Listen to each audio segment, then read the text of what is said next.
TV 24 news ವಾಹಿನಿಗೆ ಸ್ವಾಗತ. ಸರ್ಕಾರದ ನಿಯಮಗಳನ್ನು ಗಾಳಿಗೆ ತೂರಿ 762 ಎಕರೆ ಸರ್ಕಾರಿ ಪ್ರಭಾವಿಗಳು ಮತ್ತು ಭೂಗಳ್ಳರು ಜಮೀನು ನುಂಗಿ ಹಾಕಿರುವ ಘಟನೆ ಬೆಳಗಾವಿ ಜಿಲ್ಲೆಯಲ್ಲಿ ಜರುಗಿದೆ ಎಂದು ಮಾಹಿತಿ ಹಕ್ಕು ಹೋರಾಟಗಾರ ಭೀಮಪ್ಪ ಗಡಾದ್ ಆರೋಪಿಸಿದ್ದಾರೆ.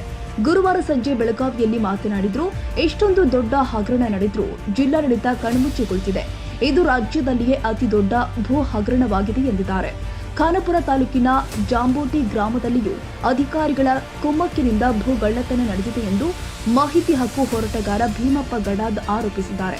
ಅಧಿಕಾರಿಗಳು ಭೂಗಳ್ಳತನ ಮಾಡೋದ್ರ ಹಿಂದೆ ಸಚಿವರ ಕೈವಾಡ ಇರಬಹುದು. ಕೂಡಲೇ ಸರ್ಕಾರ ಅಧಿವೇಶನದ ಒಳಗಾಗಿ ತಪ್ಪಿತಸ್ಥರ ವಿರುದ್ಧ ಕ್ರಮ ಕೈಗೊಳ್ಳದಿದ್ರೆ ಹೋರಾಟ ನಡೆಸಲಾಗುತ್ತೆ ಎಂದಿದ್ದಾರೆ. ಈ ಹುಳಂದ ಗ್ರಾಮಕ್ಕೆ ಸೇರಿದ ಸರ್ವೆ ನಂಬರ್ 3 ಇದು 508 ಎಕರೆ 20 ಗುಂಟೆ ಜಮೀನು. ಇವತ್ತ ಉತ್ತಾರ ಯಾವಾಗ ಸಿದ್ಧ ಆಗಿದೆ ಅಂದ್ರೆ ಸ್ವಾತಂತ್ರ್ಯ ಬಂದಾಗಿಂದನೂ ಆ ಉತ್ತಾರದಲ್ಲಿ ಊರಿನ ಎಲ್ಲ ಜನರ ಹಕ್ಕು ಅಂತೇಳಿ ಕಾಲಂ ನಂಬರ್ 11 ಮತ್ತು ಕಾಲಂ ನಂಬರ್ 2 ಇದೆ.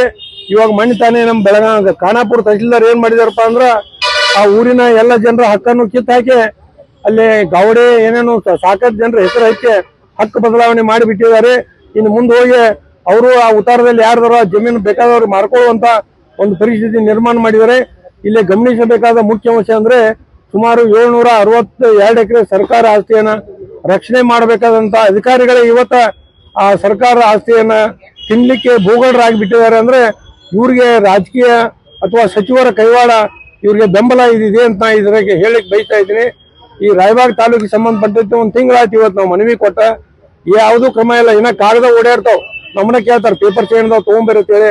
ಅಂದ್ರೆ ಜಿಲ್ಲಾಡಳಿತ ಎಷ್ಟು ದಿವ್ಯ ನಿರ್ಲಕ್ಷ್ಯ ತೋರಿದೆ ಅನ್ನೋದು ನೋಡ್ಬೇಕು. ಆದ್ರಿಂದ ನಾನು ಸರ್ಕಾರಕ್ಕೆ ವಿನಂತಿ ಮಾಡ್ತಾ ಇದ್ದೀನಿ, ಈ ಬರುವ ಅಧಿವೇಶನದ ಒಳಗಾಗಿ ಯಾರು ತಪ್ಪಿತಸ್ಥರಿದ್ದಾರೆ ಅದ್ರ ಬಗ್ಗೆ ತನಿಖೆ ಮಾಡಬೇಕು. ಸಚಿವರು ಇದ್ರೆ ಅವ್ರನ್ನು ಸಂಪುಟದಿಂದ ತೆಗೆದು ಹಾಕಿಬಿಡ್ರಿ. ಇಂಥ ಸಚಿವರ ಅವಶ್ಯಕತೆ ಇಲ್ಲ. ಇದ್ರೆ ಅಷ್ಟೇ, ಇಲ್ಲದೆ ಇದ್ದಲ್ಲಿ ಸುವರ್ಣಸೌಧ ಮುಂದೆ ಈ ಸರ್ಕಾರಿ ಜಮೀನು ಉಳಿಸಲಿಕ್ಕೆ ಕಾನೂನಾತ್ಮಕ ಹೋರಾಟ ಮಾಡುದಂತ ಹೇಳಿ ಸರ್ಕಾರಕ್ಕೆ ಎಚ್ಚರಿಕೆಯನ್ನು ಕೊಡ್ತಾ ಇದ್ದೇನೆ.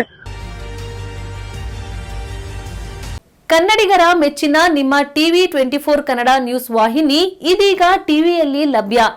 ಕರ್ನಾಟಕ ಮತ್ತು ದೇಶ ವಿದೇಶದ 360 ಡಿಗ್ರಿ ಸುದ್ದಿ ಹಾಗೂ ಉತ್ತರ ಕರ್ನಾಟಕ, ಬೆಳಗಾವಿ, ಬಾಗಲಕೋಟೆ, ಧಾರವಾಡ, ಹಾವೇರಿ, ಗದಗ, ಬಿಜಾಪುರ ಜಿಲ್ಲೆಯ ಕ್ಷಣ ಕ್ಷಣದ ವಿವರವನ್ನ ಪಡೆಯುವುದಕ್ಕೆ ಟಿವಿ 24 ಕನ್ನಡ ನ್ಯೂಸ್ ವಾಹಿನಿಯನ್ನ ಲೈಕ್ ಮಾಡಿ, ವಿಡಿಯೋಗಳನ್ನ ಶೇರ್ ಮಾಡಿ, ಕಮೆಂಟ್ ಮಾಡುವ ಮೂಲಕ ನಮ್ಮ ವಾಹಿನಿಗೆ ಸಹಕಾರ ನೀಡಿ ಮತ್ತು ಚಾನೆಲ್ ಅನ್ನ ಸಬ್ಸ್ಕ್ರೈಬ್ ಮಾಡಿ. Thank you.